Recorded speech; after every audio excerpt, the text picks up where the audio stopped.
नमस्कार शेतकरी बांधवांनो, चॅनलला तुमचं खूप खूप स्वागत।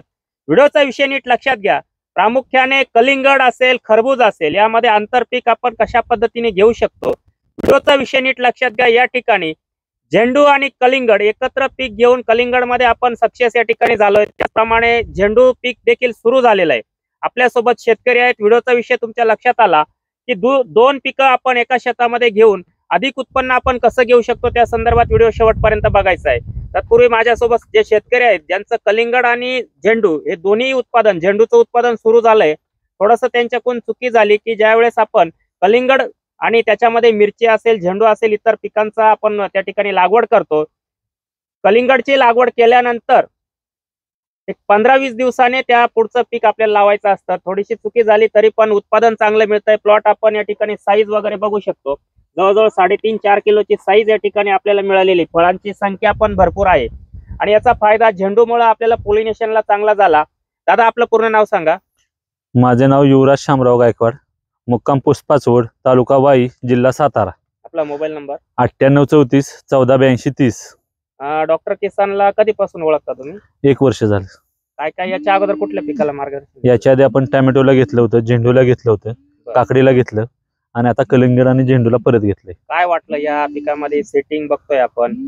झेंडू मला वाटतं काल तुमचा कितवा तोडा झाला झेंडूचा? काल दुसरा तोडा झाला। दुसऱ्या तोड्याला सर्वसाधारण 1 टन माल निघाला। किती क्षेत्र आहे पूर्ण? हे 1 एकर क्षेत्र आहे। 1 एकर मध्ये दुसऱ्या तोड्याला 1 टन माल निघाला। आणि टरबूज पण माझ्या अंदाजे एक 15 ते 18 टनापर्यंत मिळेल। कारण म्हणजे मी जे काही परिस्थिती बघितली, झाडांची संख्या असेल किंवा फळांची संख्या असेल, त्याचं वजन असेल, अजून पुढच्या 12-15 दिवसात ते तयार होईल। बरोबर। फक्त तुम्हाला एक शेवटचा प्रश्न विचारतो की डॉक्टर किसानचं तुम्ही वर्षापासून सातत्याने वेगवेगळ्या पिकांमध्ये मार्गदर्शन घेण्यापाठीमागचं कारण काय? कारण की मी बघितलं, कारण की जे डॉक्टर किसानचं मार्गदर्शन येते ते कमी खर्चामध्ये जास्त उत्पन्न आहे।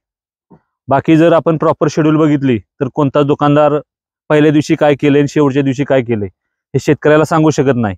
पण आम्ही तुम्हाला विचारलं नाही तर आमच्या मोबाईल मध्ये बघितलं तर तुमचे पूर्ण जन्मकुंडली थोडक्यात पिकाची आम्हाला बघायला मिळते की पहिल्या दिवशी आपण काय केलं आणि शेवटच्या दिवशी काय केलंय, आपला खर्च किती झालाय, आपल्याला उत्पन्न किती भेटले। नक्कीच मित्रांनो, आपला व्हिडिओचा विषय आता इथं झेंडू आणि कलिंगड हे दोन पिकं आहेत। कलिंगड पुढच्या 10-12 दिवसामध्ये हार्वेस्टिंग होईल, त्यानंतर पुढचे 3 ते 4 महिने या झेंडूचं उत्पादन सातत्याने आपल्याला घ्यायचंय। त्याच्यासाठी अंतिम टप्प्यात जर फळांची वजन त्या ठिकाणी 2.5, 3, 3.5 किलो पर्यंत ते 5 किलोच्या पुढे कसं जाईल शेवटच्या 12 दिवसात, त्यासाठी आपण ड्रिप मधून काय दिलं पाहिजे आणि वरतून 2 फवारण्या काय केल्या पाहिजे, नीट ऐकून घ्या।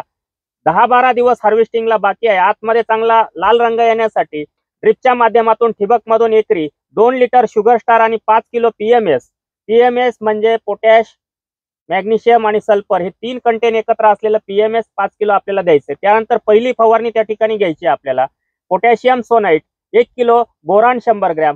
4 ते 5 दिवस जाऊ द्या, शेवटची फवारणी घ्यायची शुगर स्टार 500 मिली आणि कोलर पोटॅश 300 ग्रॅम।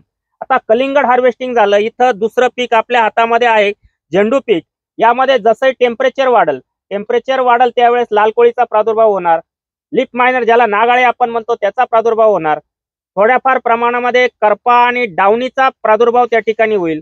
मग या पिकाला आपण कशा पद्धतीने बुरशीनाशक आणि कीटकनाशकच्या आलटून पालटून फवारण्या केल्या पाहिजे। इतर पिकांसारख्या खूप फवारण्यांची गरज नाही, परंतु अन्नद्रव्य व्यवस्थापन सातत्याने सुरू ठेवून कळ्यांची संख्यामध्ये कंटिन्युटी ठेवायची। पॉलिनेशन कंटिन्यू झालं पाहिजे, कळ्या आल्या पाहिजे, त्या उमलल्या पाहिजे, फुलाचं वजन आपल्याला चांगलं मिळालं पाहिजे।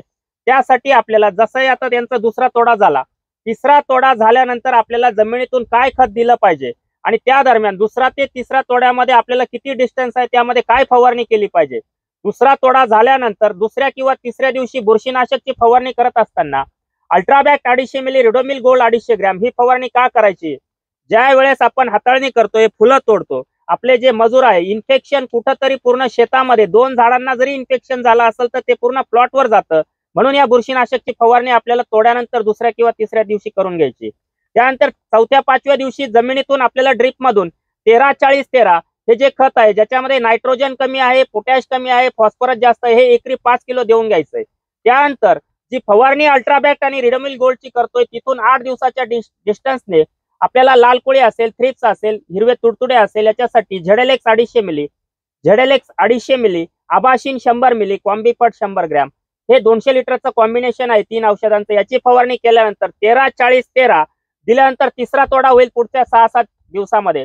त्यावेळेस तुम्हाला तो तोडा झाल्यानंतर जमिनीतून तुम्हाला एकरी 5 लिटर 4 स्ट्रोक, त्या 4 स्ट्रोक सोबत तुम्हाला घ्यायचंय 5 किलो 11-44-11 ही जी ग्रेड आहे, ही ग्रेड आपल्याला 5 किलो घ्यायची, ज्याच्यामध्ये परत एकदा फॉस्फरसच जास्त आहे. फॉस्फरस काय काम करतो? फुलांची निर्मिती जास्त त्यामध्ये करतो.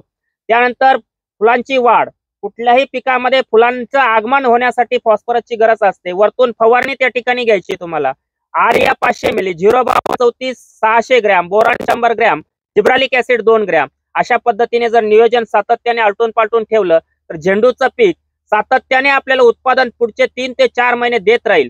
फक्त याचा आलटून पालटून वापर करायचा आहे. म्हणजे जे शेड्यूल आपण वापरलं ते रिपीट पुढच्या महिन्यामध्ये आपल्याला करायचंय. खतं उलटे पालटे करून घ्यायच्या, फवारण्या उलट्या पालट्या करून घ्यायच्या. उलट्या पालट्या म्हणजे जी फवारणी अगोदर केली ती शेवटी करा, जी शेवटी केली ती अगोदर करा. अशा पद्धतीने काम करा. गायकवाड साहेब, एक शेवटचा प्रश्न विचारतो. तुम्हाला आलेला अनुभव आणि त्याबद्दल डॉक्टर किसान बद्दल इतर शेतकऱ्यांना काय सल्ला द्याल? माझं प्रामाणिक मत आहे, जे शेतकरी नवीन आहेत, ज्यांना याचा अभ्यास नाही, त्यांनी दुकानदारावर न विसंबून राहता डॉक्टर किसानचं मार्गदर्शन घ्यावं.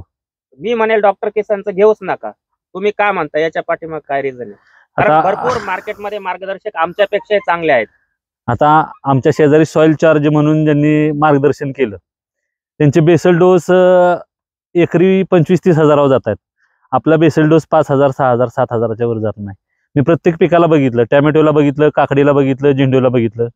आपला बेसल डोस येतोय सुपर फॉस्फेट, निंबोळी पेंट, मॅग्नेशियम सल्फेट आणि गंधक. पण त्यांनी उत्पादन मिळतं का तुम्हाला? भरपूर भेटतंय ना. तिकडे 25-30, मला कोणाचं मन दुखवायचं नाही, पण 25-30 हजाराचा बेसल डोस देऊन उत्पादनात वाढ होत असेल तर त्यांचं मार्गदर्शन नाही. याच्या आधी मी बी टाकले, मला वाटतं. याच्या आधी मी बी 25-30 हजाराचे बेसल डोस टाकलेले आहेत ना. जे मी या मताचा आहे, गमतीचा भाग जाऊ द्या. जर जास्त खर्च करून दुप्पट उत्पादन होत असेल आणि त्याच्या निम्मा खर्च करून तेवढंच उत्पादन मिळत असेल तर कुणाचं डायरेक्शन घ्यायचं हे तुमच्या हातात आहे. शेतकरी मित्रांनो, माझं सांगण्याचं काम आहे. युट्यूबला बरेचसे व्हिडिओ आहेत वेगवेगळ्या पिकांचे. आजचा हा व्हिडिओ तुम्ही शेवटपर्यंत बघितला. इतर व्हिडिओ बघण्यासाठी चॅनलला प्रथम आला असाल, चॅनल सबस्क्राईब करून हा व्हिडिओ आवडल्यास तो लाईक आणि शेअर करायला विसरू नका. नमस्कार.